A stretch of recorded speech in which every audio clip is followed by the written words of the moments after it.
үй бүлөлүк көйгөйлөр.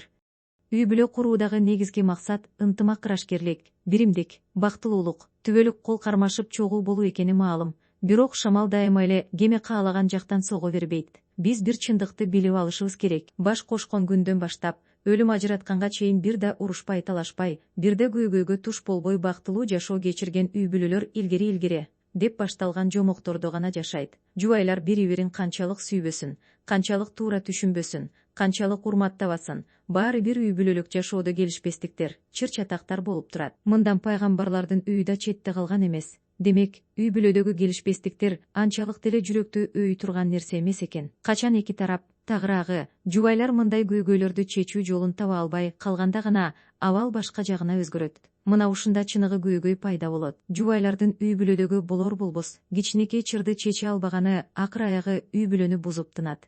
Аялдар жесир, балдар жетим калат. Буга жубайлардын келишпестиги, чыры же дагы башка нерсеси себеп эмес. Мунун себеби көйгөйдүн чечимин таба албоо.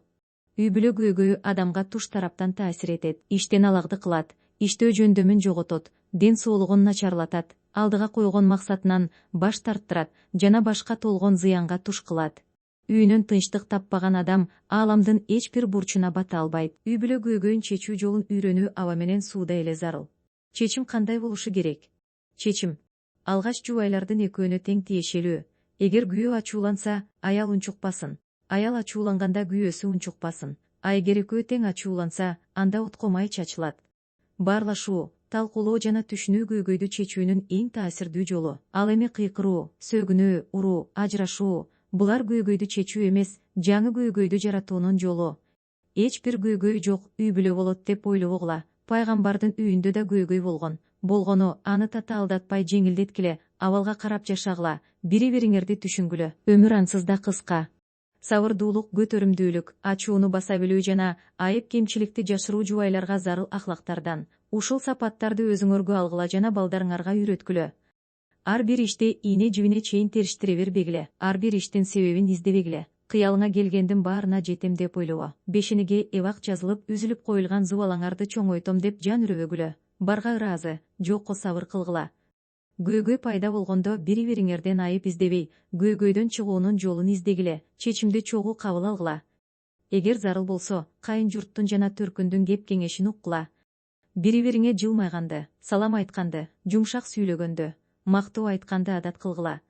Балдарыңарга жакшы жагыңарды гана көрсөткүлө. Алар силерден үлгү, өрнөк ала тургандай ата-эне болгула. Силер баскан туура эмес жолду алар баспасын.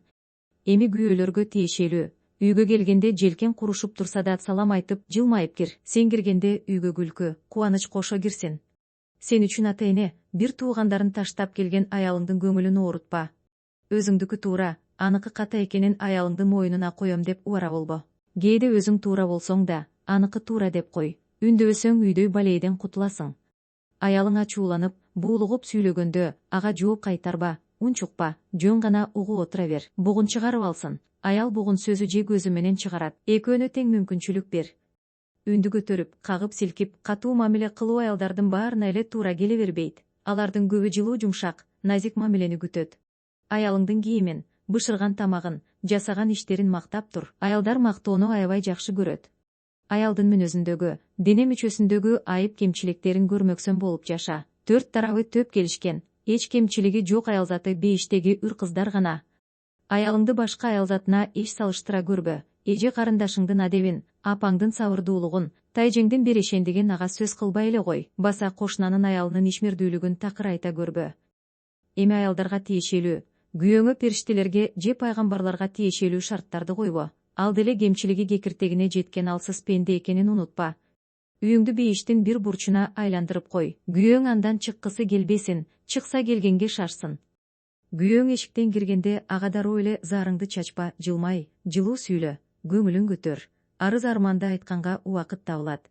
Силер сыяктуу эле эркектер да мактоону жактырат. Мактоо сөздөрүң менен күйөөңдү мас кыл. Ал сенин сөздөрүңдү угуу үчүн аракеч арактабууга аракет кылгандай аракет кылсын.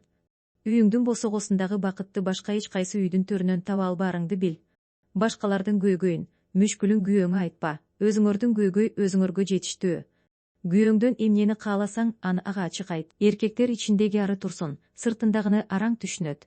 Күйөөңдүн үйдүн сыртындагы ишине да, Үйдөгү ишине да жолтоо болбо жана кийлигишпе. Ар бир ишине башын тыга берген же ишине жолтоо болуп иштетпеген аялды эркектер анча жактырбайт. Өрнөк. Үй бүлөлүк жашоодо эркек да, аял да үлгү алып, өрнөк тута турган үй бүлө бул пайгамбарыбыз менен Хадижа энебиздин үй бүлөсү. Хадижа энебиз пайгамбарыбызга ага Алла Тааланын тынчтыгы жана мактоосу болсун, ал пайгамбарлык оз уйпаны мойнуна алган күндөн тартып, өзү дүйнөдөн өтүп кеткенге чейин арка жөлөк болду. Ал даватын баштаганда исламды биринчи кабыл кылды. Адамдар пайгамбарды жалганчы дегенде, ал пайгамбарлыгына ишенди. Пайгамбардын дин таратуудагы бардык кыйынчылыктарына шерик болду, колдоду, көтөрмөлөдү, жардам берди. Анын ыкласы, ниети жана амалы ушунчалык түз жана бекем болгондуктан, Алла Таала ага Жебирейил периште аркылуу салам айтты. Ага бейиштен эч кандай ызы чуусу, кайгы капасы жок үй даярдалганын сүйүнчүлөдү. Хадижа энебиз дүйнөдөн өткөндө пайгамбарыбыз ага Алланын тынчтыгы жана мактоосу болсун катуу кайгырды. Тарыхта бул жыл кайгы жылы деп аталды.